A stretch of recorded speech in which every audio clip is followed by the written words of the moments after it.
at objective 6, I was going to amend this on because it wasn't on the first video. Sorry about that.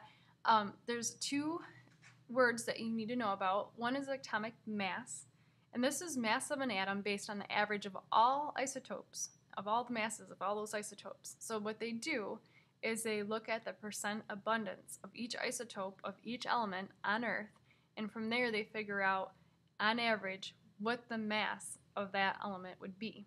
So it's an average, and it's a weighted average. So you're going to get a decimal number. The units for this are atomic mass unit, or AMU. They use a unit smaller than a gram because the mass of an atom, one atom, is very, very small. So they use something called an atomic mass unit instead of grams. And it's a decimal number on the periodic table. On my periodic table in my room, it's a red decimal number, but it's the number that's usually at the bottom. So this is the atomic mass.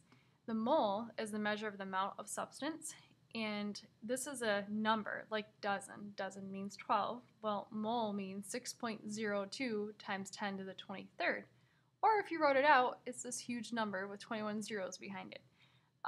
We need to use such a big number in chemistry especially so we can make observations in the lab. If we have less than this, you really cannot observe it. And Avogadro's number is the number of atoms in 1 mole. So it's a word like dozen, it means 12, but this one means 6.02 times 10 to the 23rd atoms in 1 mole. So think of it as a word like dozen. It's just a huge number. And we need such a big number of atoms so we can observe it in the lab.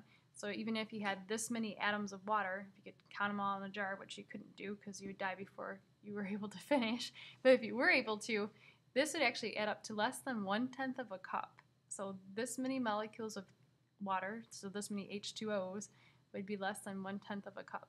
So we definitely need a big number to observe it in the lab.